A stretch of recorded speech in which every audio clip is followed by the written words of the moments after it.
Hi everyone. Hello, hello.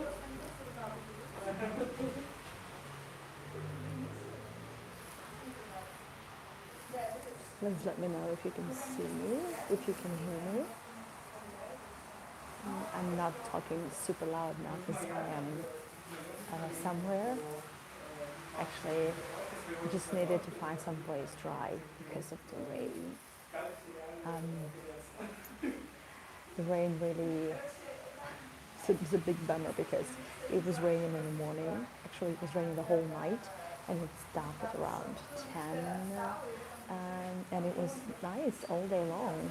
And then just 20 minutes before the tour, I got the rain started. Hi, Nisha. Hi, everyone. Good. Thank you so much for joining. We are to begin very soon. I'd love to finish my coffee. Hi everyone.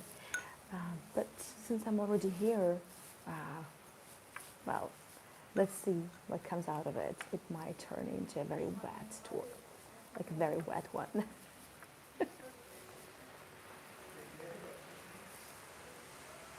And of course, I'll show you around a little bit. Yeah, see, unfortunately, my luck. When I left home about an hour ago, it was all good. Well, anyway, just a second. I got my umbrella though. Yeah. Okay, so actually I'm now at the place where we finished. If you remember the previous tour. Can you hear me well? Please let me know if you can hear me well. Misha's saying the sound is pretty bad. You could have said it in English though. Just let me know.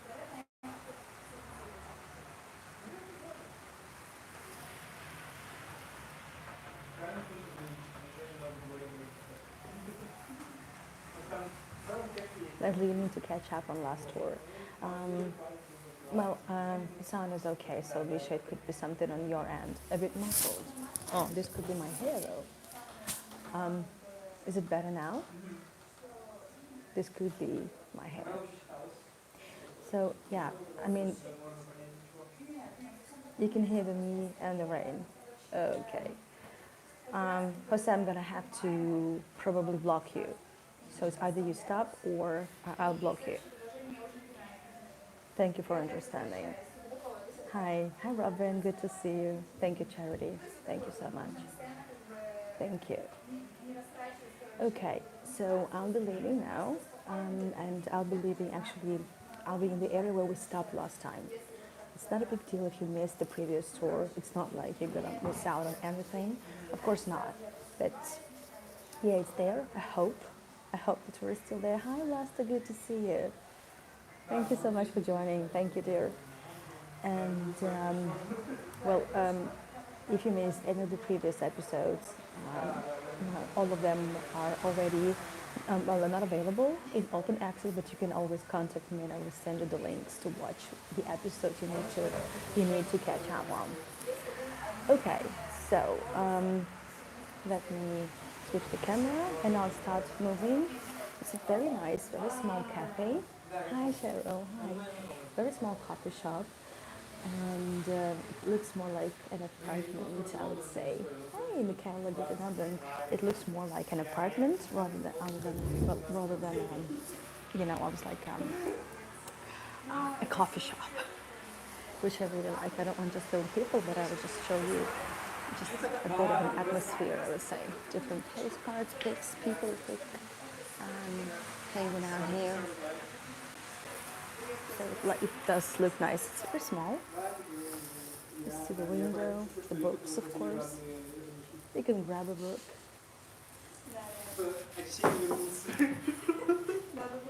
There are more books in English, in Russian, in Georgian. Oh, that's an interesting one. That's an interesting one. Some bus stops in Georgia. I had no idea it's like a thing here. Wow.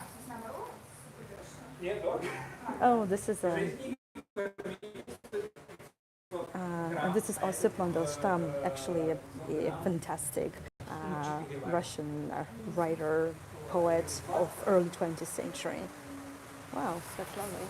Really nice. Anyway, that's where I've just been. And oh goodness, it's super, super, super wet, honestly.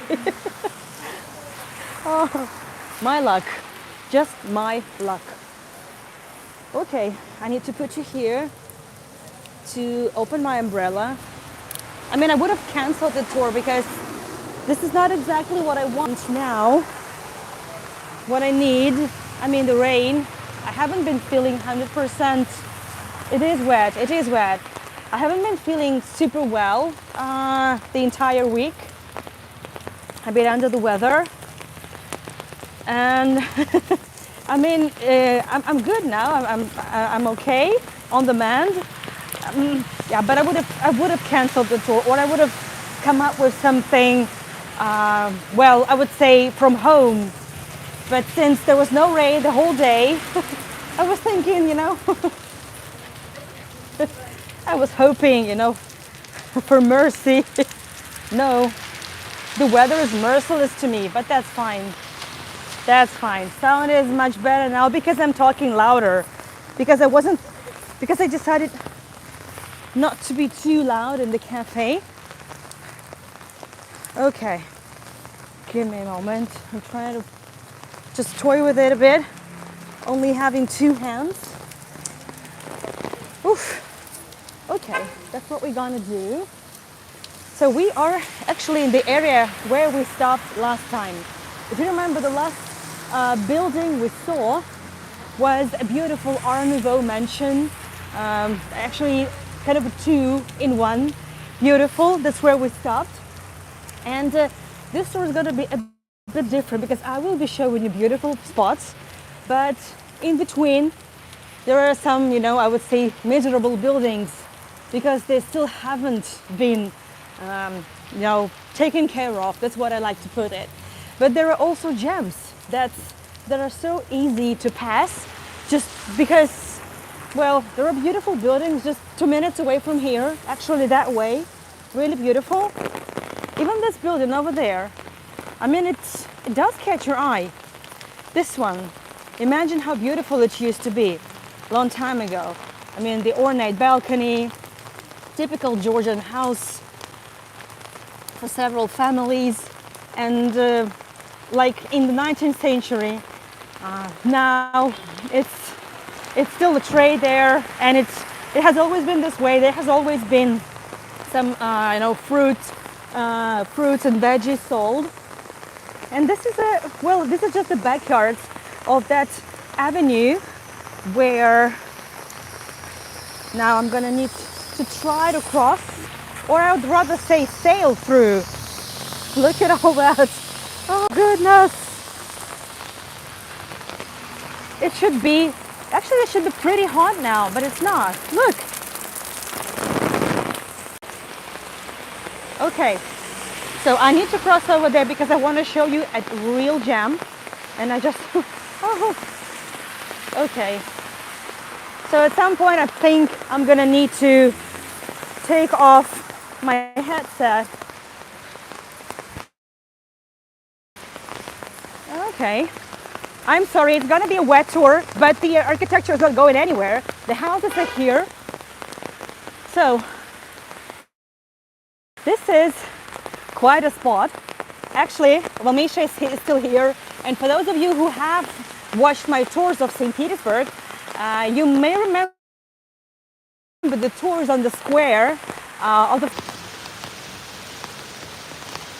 Please let me know if you can hear me. Well, there is nowhere to go indoors, Cindy. So I'm going ahead with the tour. I'll be dropping by. Actually, there is a plan B, kind of. We'll see how it goes. So partially we will be going indoors. We'll see how it goes. Just let me know in the chat if you can hear me. I've taken off my headset because it's getting really complicated. Having to juggle my phone, my umbrella. I'm kind of dry. It's not cold. You can hear me very good. So, and actually this is It is so reminiscent of St. Petersburg. That's great. Thank you, Misha. Do you remember Katyaglov? Actually, this is the local five-angled square here. Thank you, everyone. Thank you so much. And knowing that I'm not alone here in the rain, it's really cheering me up. But there will be ways to cheer me up. Don't worry. Don't worry. We'll get cheered up. So there is an area in St. Petersburg. It's connected with the bar street. Do you remember our bar crawling? So I remember that really well. So actually, this is also the area where the five streets converge. So here, over there, and this one. So yeah, actually five. 1, 2, 3, 4. The fourth one is ever, and 5 over there. So it's not that easy to see, but there is one more street behind that building. So it's the local five-angled square, so to speak. And normally tourists pass this street by, but sometimes some guides actually want them not to pass by, but to turn into this backyard. Because there is something that they know is a pure gem. And this is something where you will never see anything like that anywhere else in the world. Because this is Georgia. And for some reason, tropical rain, honestly. Look at that. Have you ever seen a staircase like that anywhere? Don't ask me the name of the architect. Nobody knows. And most probably it's something that was done over the course of many years. Nobody knows, but it's the backyard of the house that looks very European. Once we are out, once we leave the backyard, we'll be able to see, to look at the house again. Yes, I know, this is a unique staircase. Oh, and this is, by the way, this is a Soviet car, Lada. I don't know anything about cars, but I know that these type of Ladas are collectibles now in Europe, and they cost like thousands of euros.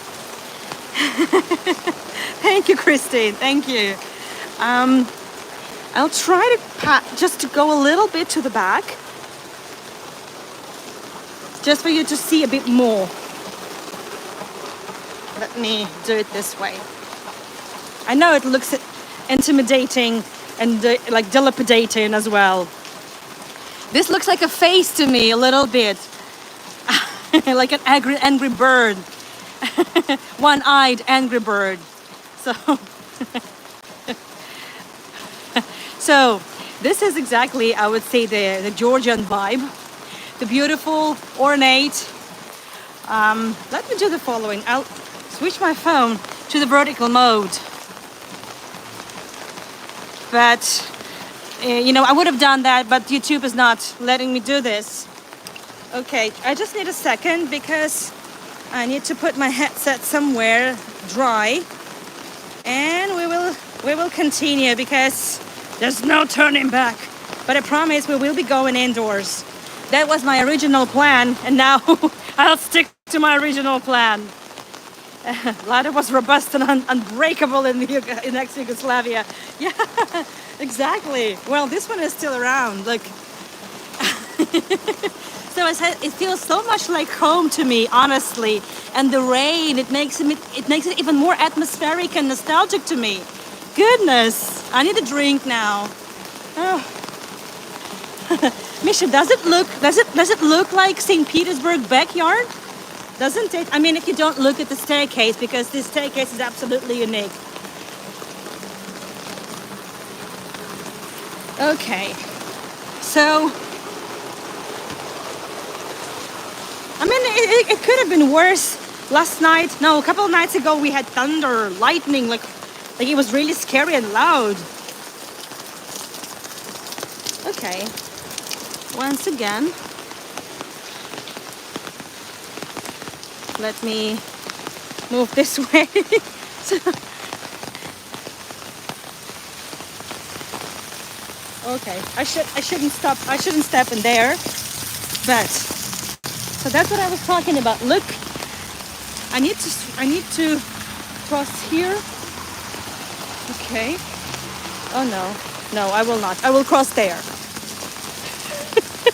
Sorry for the dancing, but you already see that the house doesn't look the same way from the facade, right? Woohoo! Goodness.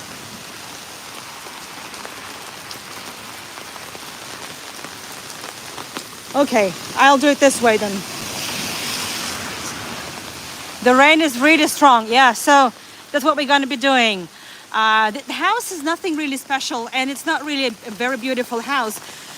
And it's not even actually, kind of a heritage object. But you can see that it doesn't look Georgian. It looks, I would say, pretty much similar to the ones we've seen on the Agmashenebeli Avenue, right? So very classical, I would say. Eclectic. So very European. Nothing really odd, but the staircase. And again, that backyard, that yard looked very atmospheric to me. Beautiful inside again, and in the beginning at the cafe. Thank you so much, Ashford. Thank you for cheering me up. No, now it feels like I'm really in a great crowd. Like really, we are a big crowd, all under one umbrella. Okay, so look at this face. Look at this monument. I will be sharing the story about this person in a minute, because now having only two hands, it's not super convenient, but there is a place to talk about it.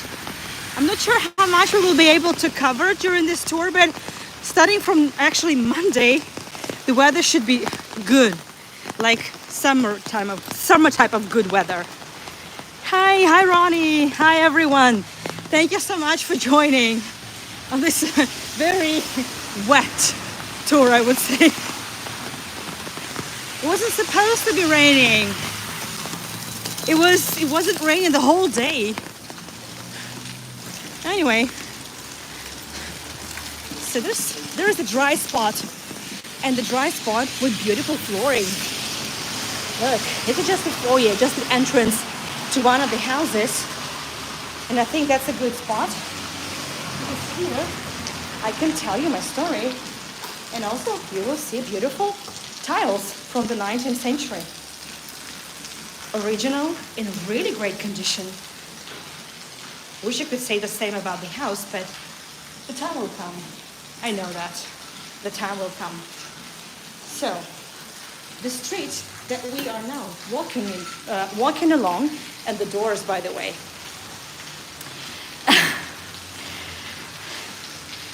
The doors. That's also original. So I'm so happy that at least what Georgians do, they do not install plastic doors, plastic window frames. They wait for the time to come for the house to be renovated. So the street that we are now into, and the monument that you have just seen, is named after, it's actually about Georgi Mazniashvili, General Mazniashvili. That's him. He's a big hero in Georgian history, resistance hero, and one of the most, I would say, talented. Very sunny here where you're currently. Oh, well, I'm jealous, Ashraf. You could have said it's raining cats and dogs. I would have felt, like I'm not alone here. This is also him, General Mazniashvili. That's also him. So he is believed to have been extremely talented and very good, very, very good. The Astrakhan hat.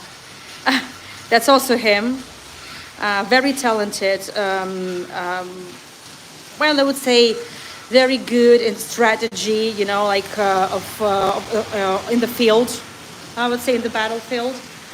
And as I'll be walking towards the next spot to talk about, I will tell you the story. So I'm venturing out in the rain, but I am dry. Surprisingly, my feet are also dry. So that's not too bad. I mean, it could have been much worse. Anyway, I'll switch the camera. So, you see, I'm dry. It's even actually getting pretty hot. So, General Agmashenebeli, he was born in 1870s. So he came from a very, I would say, imperial background. I'm looking for a spot to cross and should be fine. Very well. Okay, not too bad. We go on. And yeah, please disregard all those graffitis. It can be helped. It can be helped.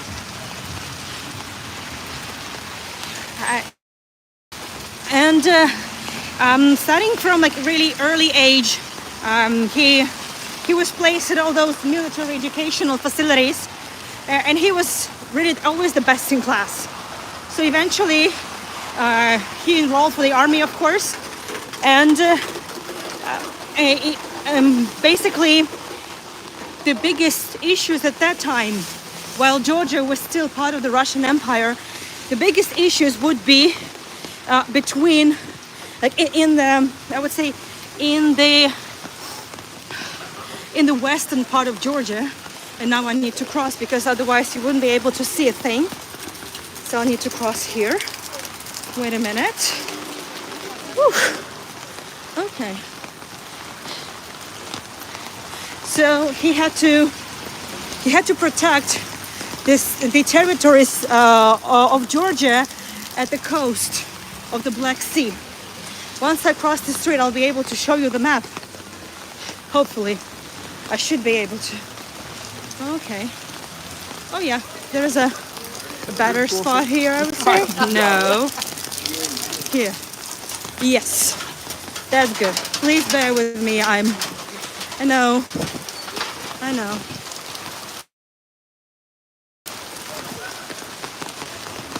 Okay. Good.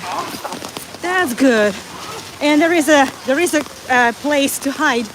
Woohoo! That's good. Yes. Yoo-hoo! We found a place. You see? Wow. I'm here. Wait a sec. Whoop. Yeah. Am I back? Am I here? Florida weather. Yeah. Hi, Angie. Sorry I didn't see you join. I'm enjoying it. It's fine. Totally. There is even a better spot over there. So this general. I'm so sorry. My narrative is really breaking up. Whew. Yes. So he needed to protect the territories at the coast of the Black Sea.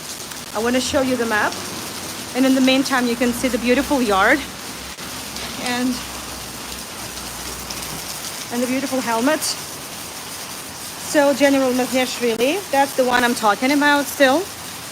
That's him, and that's what I'm talking about. So western part of Georgia. The west coast of Georgia. You see where Tbilisi is, and like 5 hours drive from here.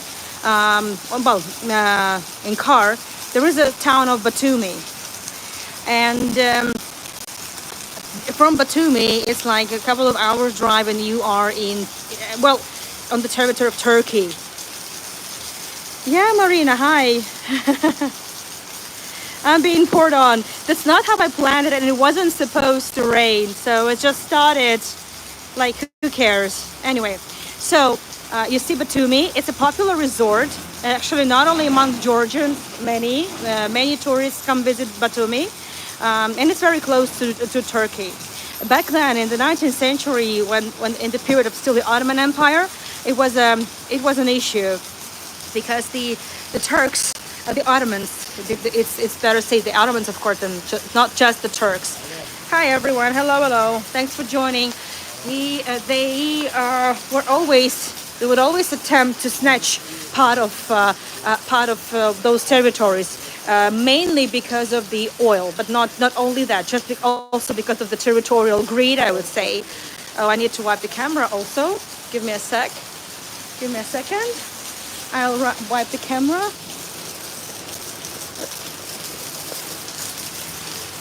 Okay. Yeah, here I am. And when the First World War was over, according to the Brest-Litovsk peace treaty, actually the Batumi was remained the Georgian territory. But the attempts from the Ottomans, they remained. So Agmashenebeli was there, and he managed to put all of that to an end.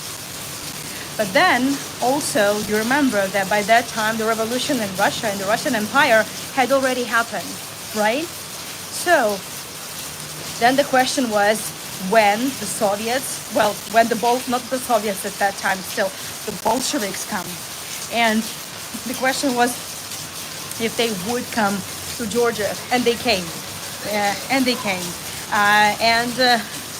First, Agmashenebeli was, of course, against the Bolsheviks because he always called himself a Georgian warrior, basically, a Georgian army general, and he would always be against the Bolsheviks, and he did many things against Bolsheviks. He did participate in the battles against the Bolsheviks, against those who supported the Bolsheviks.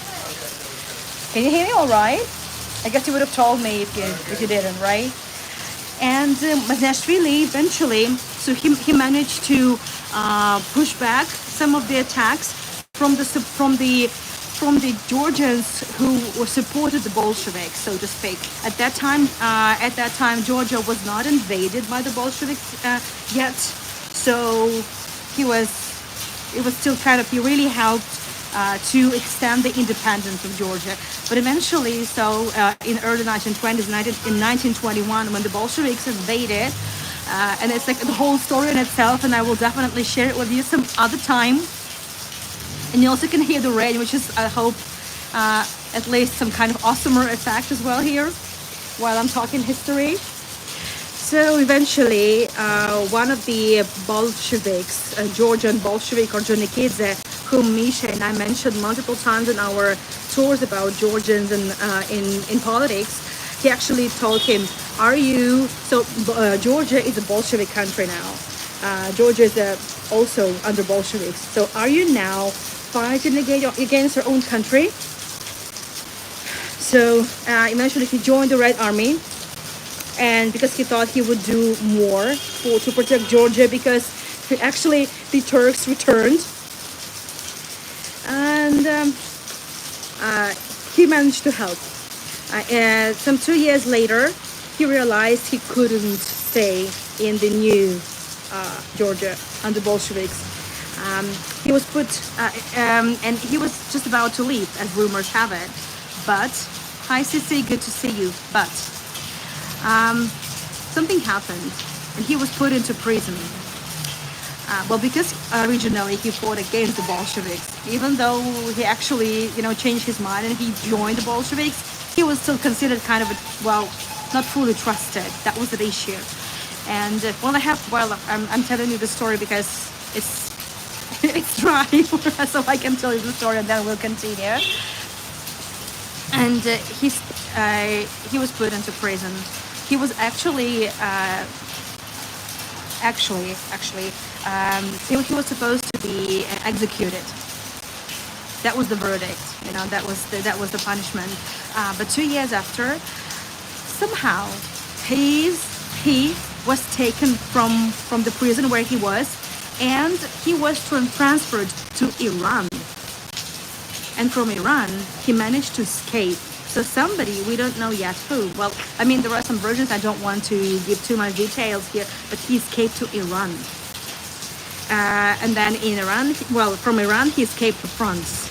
But he couldn't stay in France because it wasn't home, because he was terribly homesick. And he would bombard the Bolsheviks, asking for permission to return and to stay in the country on legal terms. They allowed eventually, and he stayed. He was given very little pension, no attention, so eventually he left to his small hometown. But in 1937, he was put into a labor camp where he died. Horrible story of General Agmashenebeli, and I wouldn't have been able to share the story with you because I had different plans, but because of the rain, my plans changed a little bit. You have to play it by ear. Sorry for the story. It might have been a bit too long, but now it's given me some dry minutes. But actually, the thing I want to share with you is here. I mean, it's not the tree, but that's the house over there. So I need to open my umbrella. Give me a second. I'll put my phone somewhere here. Otherwise, I cannot open my umbrella. And look, I have a nice one. Actually, it's black, but it's really firm. Look at all these. It's from some Japanese store. Okay, there you go. So the house I want to show you is over there. And again, I warn you that the house is in a bad condition, mainly thanks to the graffiti.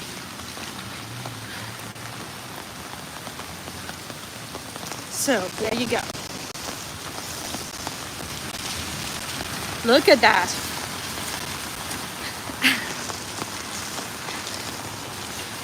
A puppy with a beer. Where is the puppy with a beer? Where is that?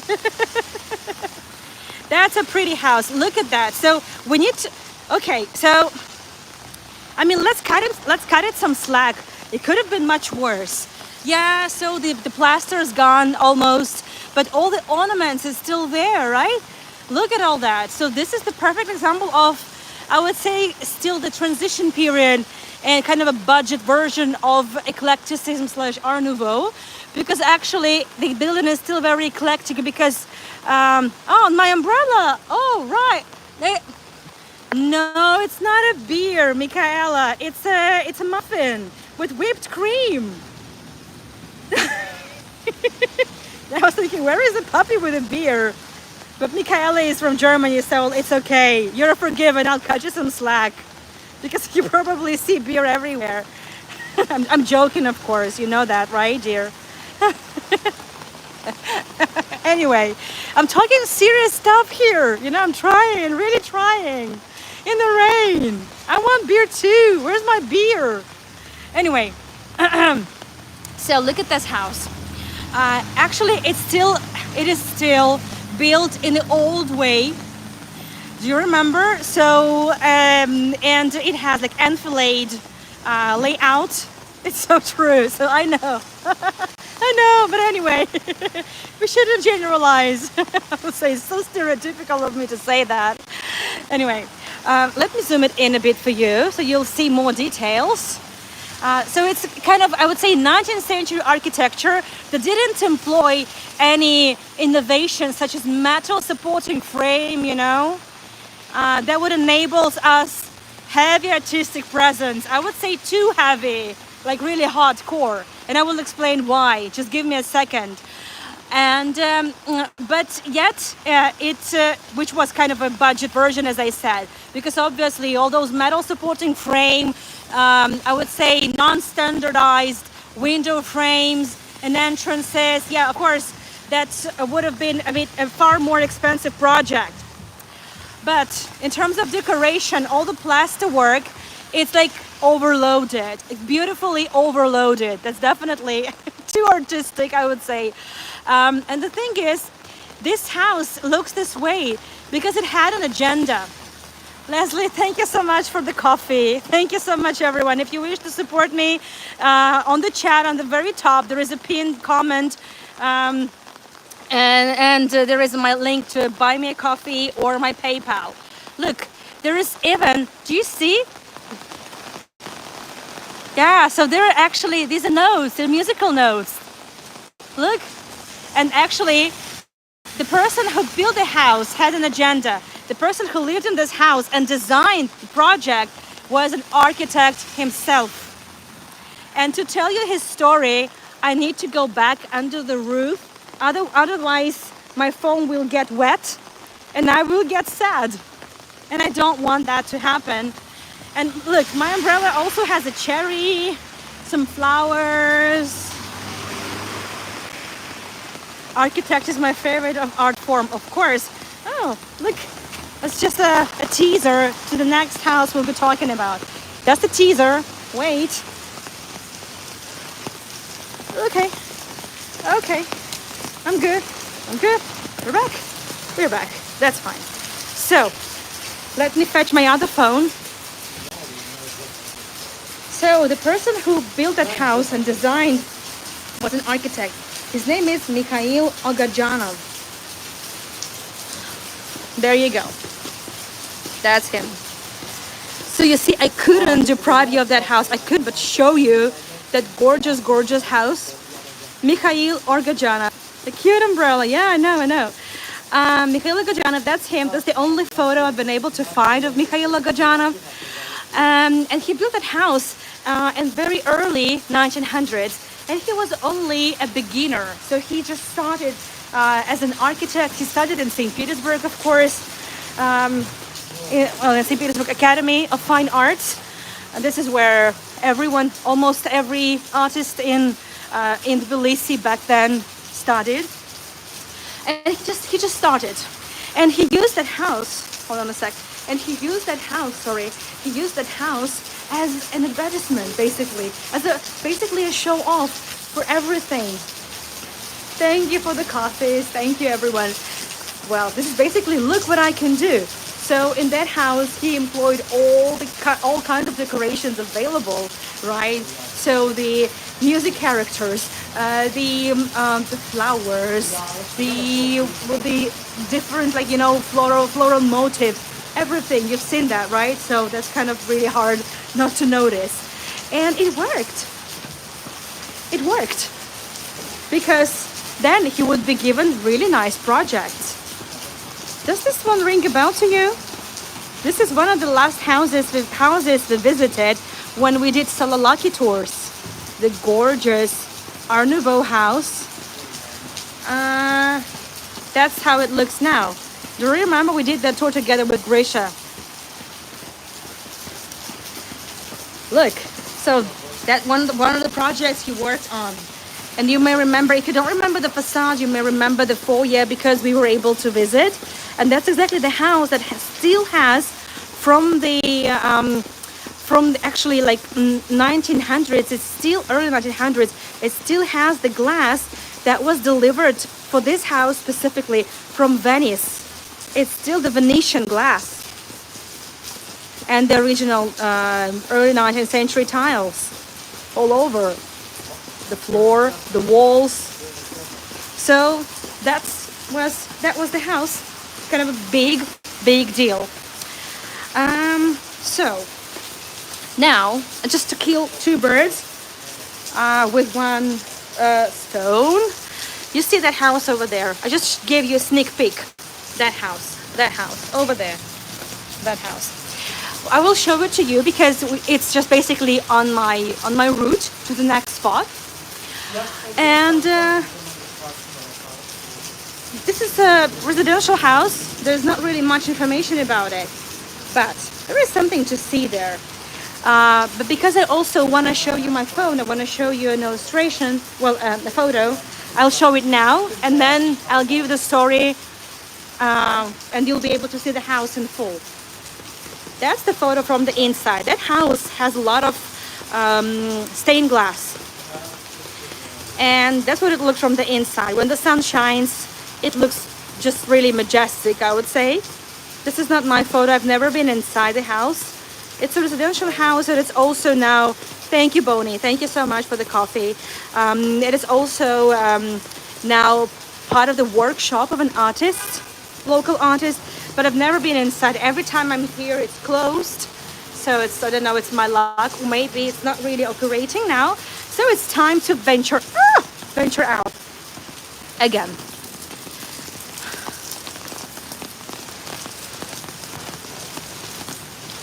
Okay. So let's move on. Oh, that's heavy duty here. Okay. So that's the house I'm talking about. Look at that. So that's the house. Thank you so much, Bonnie. So it's just a residential house, and the architect has done a great job considering the plot that he was given. It's a corner street, and it's never easy, to plan it wisely, so everyone likes it. The house is really missing something, right? It actually used to have a tower. It's gone, and unfortunately, there is no any photo or anything. It's not a bank. No, it's not. It's not a bank. It might reminiscent of a bank because of the. I'm not even sure why. No, it's not.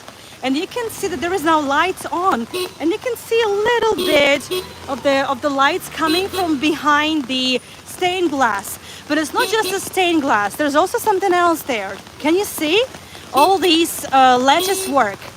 It's not just lattice work. Thank you so much for honking. Like, honestly. So this is not just the lattice work. This is mashrabiyah. Now that I am a licensed tour guide to Israel, and actually I got my license number a couple of days ago, so I'll say this word even with more pride, mashrabiyah. Mashrabiyah is a term. It applies to Ottoman architecture. Actually, all these wooden wooden lattice work that would normally decorate the balconies. It's called mashrabiyah. Ornate, has different kinds of patterns and designs. They would normally decorate the balconies. The balconies, the Ottomans came up with balconies in somewhat 18th century. Some claim a bit earlier, and we've seen plenty of them in Yafo when we were in Tel Aviv. And these mashrabiyas are here because this definitely was inspired by Ottoman and Moorish architecture. And of course, in Moorish architecture, you have plenty of that, of course. So I think enough for this house.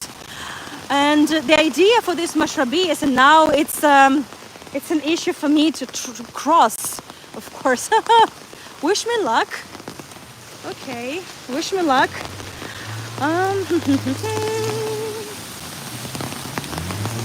Okay, yeah. So I'm gonna have to ask the cars to stop. No, they won't stop, of course. Like, why would they? I'll just walk. I don't care. I just walk. Wait, hey, I don't care. Just came up with it. So, I'm moving on. So the idea for the balconies, actually, balconies are, I would say, in general, are quite a young thing in architecture. Like the balconies the way we know them now. And I so terribly need one. And I found a balcony. I mean, it's good. It protects you from the rain. It can give you some shelter, like me right now. I found a shelter. Okay, this could have been worse. I just keep telling this to myself. But the idea was, it was too hot everywhere in the Ottoman Empire. It was too hot, so they needed to come up with something. So they had an idea of actually, balconies. But who stays at home during the day mostly? A woman. And if a woman goes out and there's a balcony, like everybody sees her. And more importantly, if it's the second floor and, there is just wooden pilasters, going all around the balcony, someone can see what's beneath her skin, beneath her skirt, beneath her skirt. So this is not good. This is not modest. This is horrible. So that's when the very, I would say, creative artists of the Ottomans, they came up with this design of a lattice work, and it's called mashrabiyah. So all these mashrabiyahs were, kind of inspired by modesty. Look at that. That's far from being modest. And I don't know, it's up to you to decide whether you like it or not. But this is, I would say, this is the best way you know, to express yourself as a street artist. Because this, or that, like, this could be a good artwork, right? So this is a good artwork. So I'm so sorry for that house of, I feel so sorry about the house of Agajanov. That is still beautiful. I mean, the one with the flowers, with the overload of flowers, I would say. So, but this is, you know, when street art comes in really handy and appropriate.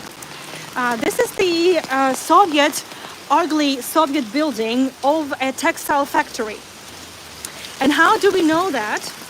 Because at the entrance there is a Soviet time, I'm not even sure what to call this, like a bas relief, I guess. Look at that.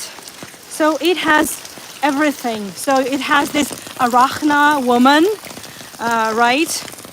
Like a spider, and she's just, you know, she spins the web and she creates all those beautiful things. So this is, you know, this is exactly about the work of the of this textile factory. Look at that. So it has the cotton flowers, different ornaments, people wearing clothing, women, you know, spinning over there, animals. I would say it's quite ornate. So in the Soviet times, it was a big factory, and as of like recently, some years ago, it was made into a big hotel and an art cluster. It's called Fabrika now, and we're heading there because it's dry. I just need to find how to do that. And the building is huge, of course. It's any industrial building, I would say. It's big, really, really big. So it's a number of restaurants, some creative workshops, a hotel, a workspace, you know, this type of thing. Sorry, I don't care. I crossed the street. Look at all this artwork. So this is where the artists were given total freedom, I would say. Massive building, yeah, massive. Okay, so give me a second. I'll be going in, and it's dry, and I have no intention to leave, but I need to get done with my umbrella. Otherwise, I cannot come in.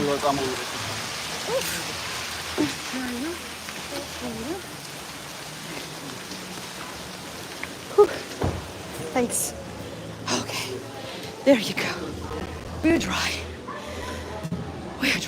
Look at that. So that's basically the whole room. I'll show you around a little bit. Look at this massive table. It's very cozy. The music is very quiet, so anyone can just, you know, work on their laptops and not get distracted. People with the bags, because it's a hotel. Somebody's checking out, I believe. And in general, I don't want to film people, but I'll just, yes, it's 1970s neon lighting. Yeah, because actually this is exactly the period where the factory was built and working. So there's also a coffee bar there and some snacks. It does look, you know, a bit like the 70s. That's true, Andy. So some more art.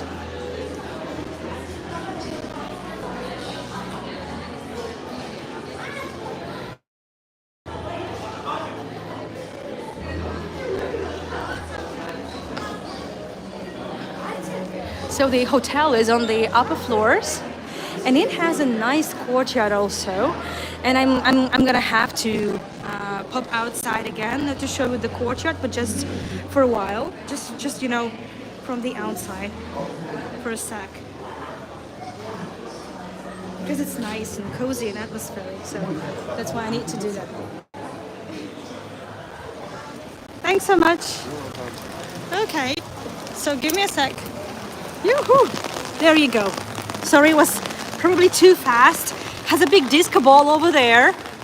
I mean, it's really like a very atmospheric spot.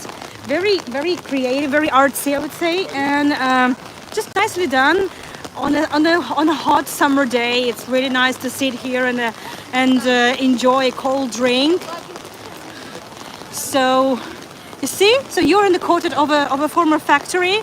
Now these are all hotel rooms, and there are so many tourists from everywhere, and different cafes, like different food.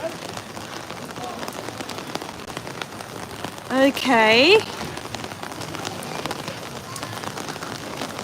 And yeah, it's look like fun to hang. Yeah, it's a really nice spot to hang around. And I have zero intention to leave the place.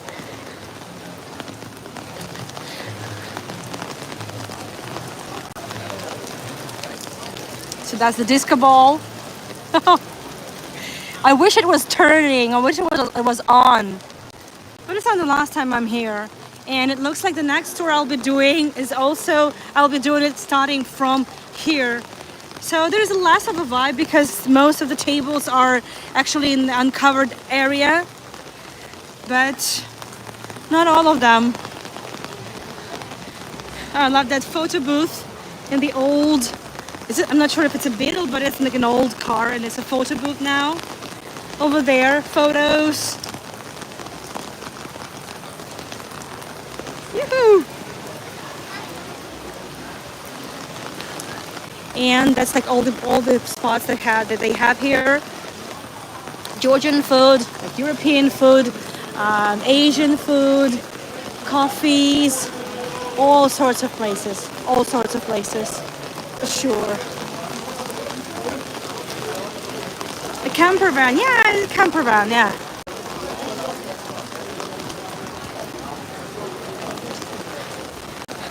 So it's been one of my wettest tours so far.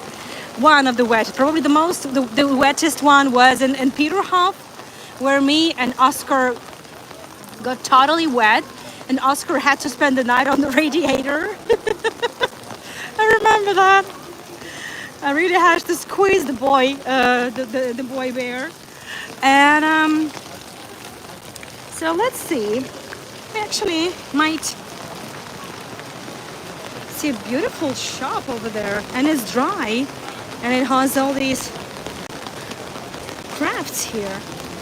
Let's take a look. I mean, Georgians are so good at all these like in pottery, like ceramics, and it looks like a workshop. So I hope they won't mind me coming in. Hi, sorry. Can I dry here for a couple minutes? Can I dry here for a couple minutes? Yeah, sure. Thank you so much. Oh, this is a ceramic workshop. Beautiful. Can I show it to my friends? Yeah. Thank you so much. Hey, what's your name? I'm Alex. Alex, I'm Anna. Nice to meet you. Thank you. I feel free and dry. So it's a nice workshop. Look, you just have to show me something blue, and I'll be in love with it. Look at that. And my favorite color combination is that it has no politics in it. It's just, because I like white, blue, and red together. I don't know why. And it's just nice, really nice ceramics.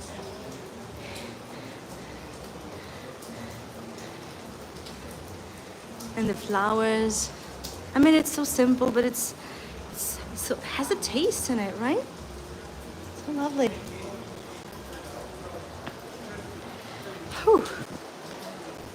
Yeah, pretty bowls and mugs and cups, and I'm not sure what that is.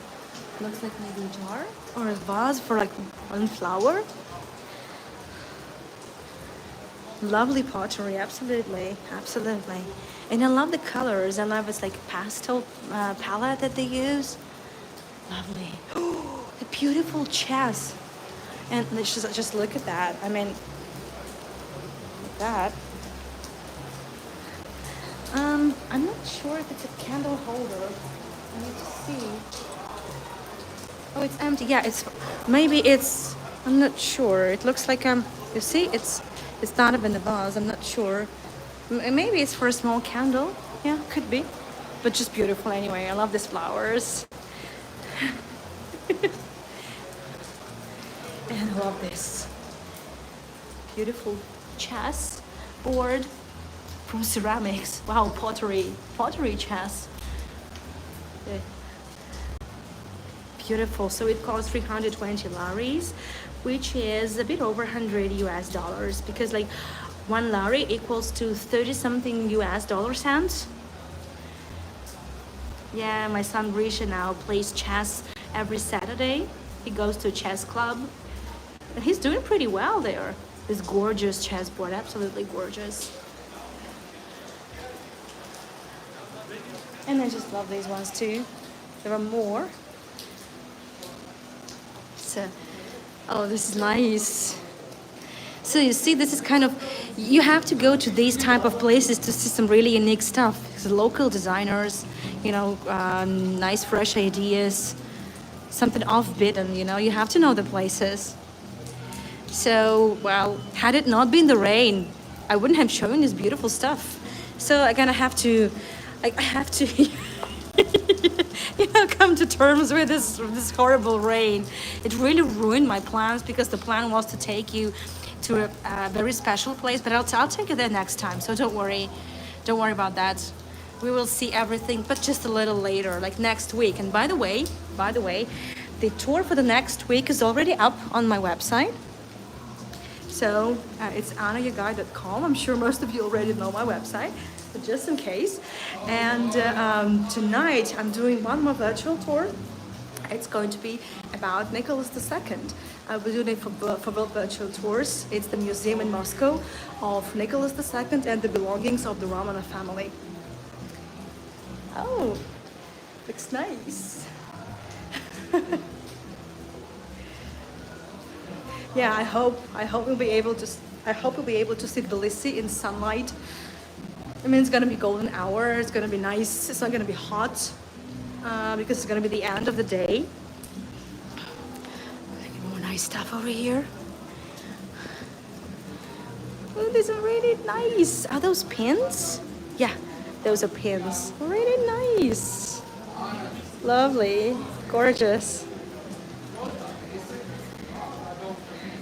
So ceramic pins, I've never seen anything like that. So this is something pretty unique and pretty.